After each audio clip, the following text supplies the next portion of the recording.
उत्तराखंड लोकसभा सीटों के परिणाम लगभग आ चुके हैं। नैनीताल उधम सिंह नगर लोकसभा सीट पर अजय भट्ट लगातार तेजी से बढ़त बना रहे। उधम सिंह नगर जनपद की गिनती रुद्रपुर के बिगवाड़ा मंडी में हो रही और ये देखा जा रहा है कि लगातार विधानसभा बाय विधानसभा कांग्रेस प्रत्याशी प्रकाश जोशी अजय भट्ट से पीछे चल रहे हैं। क्या कारण है, क्या वजह है, कांग्रेस की मेहनत में कहां कमी रह गई, इसको लेकर के मैं फोन लाइन पर जोड़ रहा हूं कांग्रेस के प्रदेश महामंत्री पूर्व दर्जा मंत्री हरीश पनेरू जी को। पनेरू साहब, बहुत बहुत स्वागत है एबीपीएल न्यूज में आपका। धन्यवाद जोशी सर। पनेरू जी, क्या हो गया, क्या कारण है, क्या बात है, कैसे कांग्रेस लगातार पीछे होती चली जा रही है? क्या मेहनत में कहीं कमी रह गई? नहीं, हमने पूरी टीम भावना से चुनाव लड़ा। भारतीय जनता पार्टी ने धन बल और सरकारी एजेंसियों का दुरुपयोग किया जी। पूरा सरकारी तंत्र चुनाव में 6 महीने पहले से सरकारी तंत्र को लगाया गया जी। और उसका ये रहा कि कहीं हमसे भी रणनीतिक चूक हुई है। अभी परिणाम आने शेष है जी। लेकिन जनता का जो जनादेश है वो स्वीकार्य है। निश्चित रूप से कहीं ना कहीं जो भारतीय जनता पार्टी का चेहरा, जो बेरोजगारी, महंगाई, भ्रष्टाचार जो राज्य में व्याप्त है, उसको उठाने में हम कहाँ जनता तक क्यों नहीं पहुंच पाया, ये विचार और मंथन का प्रश्न है। और निश्चित रूप से देवभूमि के लिए भारतीय जनता पार्टी का जीतना कोई बहुत अच्छा संकेत नहीं है, क्योंकि राज्य में जिस तरह से आज पनेरू जी, ये सब बातें चुनाव से पहले बहुत हो गई, अब परिणाम जनता ने दे दिया है। बहुत महत्वपूर्ण सवाल मैं आपसे करना चाह रहा हूं जनता की ओर से, जो उधम सिंह नगर की जनता पूछ रही है। मैं चैनल के माध्यम से उधम सिंह नगर जनता की आवाज़ आपको तक पहुंचा रहा हूं। जब विधानसभा चुनाव 2022 में हुए पनेरू साहब, उधम सिंह नगर जनपद की 5 सीटें आपने जीती, बल्कि मौजूदा मुख्यमंत्री पुष्कर सिंह धामी खटीमा से चुनाव हार गए। ठीक है सर, अगर मैं गिनती करूं, खटीमा आपके पास, नानक मत्ता आपके पास, किच्छा आपके पास, बाजपुर आपके पास, जसपुर आपके पास, तो सर लोकसभा का जब चुनाव आता है तब क्या हो जाता है? तो ये यहाँ कैसे चुनाव हार रहे हैं आप जी?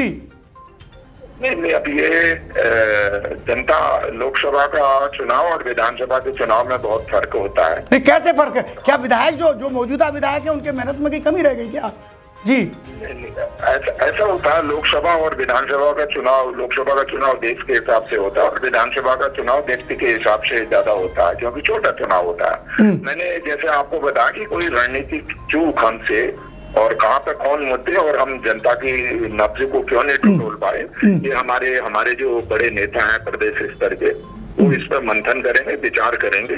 और निश्चित रूप से कांग्रेस पार्टी ना कभी संघर्ष से पीछे हटी है, ना पीछे हटेगी। जनता का जो भी निर्णय आया है उसका हम स्वागत करते हैं। जनता का निर्णय सर्वोपरि है और जनता के निर्णय के सामने कोई टोका टिप्पणी करना उचित नहीं है। हम उसका स्वागत करते हैं। जनता ने जो भी निर्णय दिया उसको हम स्वीकार करते हैं।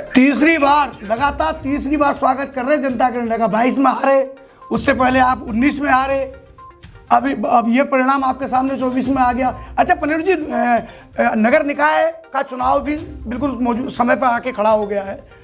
अब ऐसे में क्या कार्यकर्ता का मनोबल नहीं गिरेगा साहब? एक के बाद एक हार, एक के बाद एक हार, क्या कहेंगे?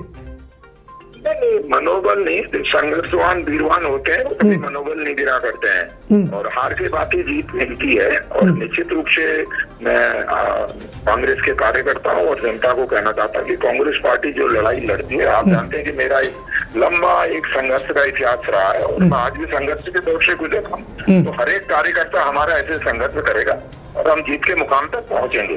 कोई जरूरी नहीं है समाज के मुद्दों में, कोई जरूरी नहीं है कि समाज की लड़ाई लड़ने के लिए, जनता की लड़ाई लड़ने के लिए आपके पास पद हो। अगर इच्छा शक्ति हो तो निश्चित रूप से समाज की लड़ाई लड़ी जाए और जनता के मुद्दे उठाए जाए, तो जनता निश्चित रूप से उसको स्वीकार करती है। और कहीं ना कहीं से हमसे रणनीतिक चूक हुई है तो उसका विचार, मंथन, मनन जरूर किया जाएगा और आगे को हम आगे सही बढ़ेंगे, ये मेरा कहना है। अच्छा पनेरू जी, एक और अंतिम सवाल मैं आपसे करने जा रहा हूँ। देखिए पनेरू जी, आप प्रदेश महामंत्री हैं। प्रदेश अध्यक्ष के बाद प्रदेश महामंत्री का पद बड़ा महत्वपूर्ण माना जाता है संगठन के स्तर से अगर देखा जाए तो। पनेरू जी, क्या आपकी, मैं व्यक्तिगत राय ले रहा हूँ, आप अन्यथा मत लेना, क्या संगठन से चूक नहीं हुई? प्रत्याशी आपने बताइए, नामांकन की तिथि घोषित हो गई थी, प्रत्याशी का चयन इतनी देर में हुआ, ये मानते हैं बहुत बड़ी चूक यहाँ भी रही संगठन से। जी देखिए, मैं आपके चैनल के माध्यम से बड़ी स्पष्टता से कहना चाहता हूँ, क्या चूक हुई क्या चूक नहीं हुई, मैं तो एक छोटा सा अदना सा सिपाही हूँ और मेरा काम है संघर्ष करना, पार्टी को खड़ा करना। उसके लिए आपने देखा होगा हमेशा मैं कहीं पर भी संघर्ष में आगे रहता हूँ। और ये मैंने आपसे पहले ही कह दिया कि चूक अचूक मंथन गलती इन सबसे सबक लेना चाहिए। और ये अगर कोई ऐसी चीज हुई है तो मुझे लगता है कि हमारे प्रदेश स्तरीय नेता हैं, इस पर विचार और मंथन करके आके कोई सही निर्णय निकालेंगे, हम ऐसी अपेक्षा करते हैं। जी ठीक है, धन्यवाद धन्यवाद पनेरू साहब। ये थे कांग्रेस के प्रदेश महामंत्री हरीश पनेरू, जिन्होंने हार को स्वीकार किया, जिन्होंने ये माना कि पार्टी में कहीं ना कहीं चूक हुई, इसमें मंथन की जरूरत है।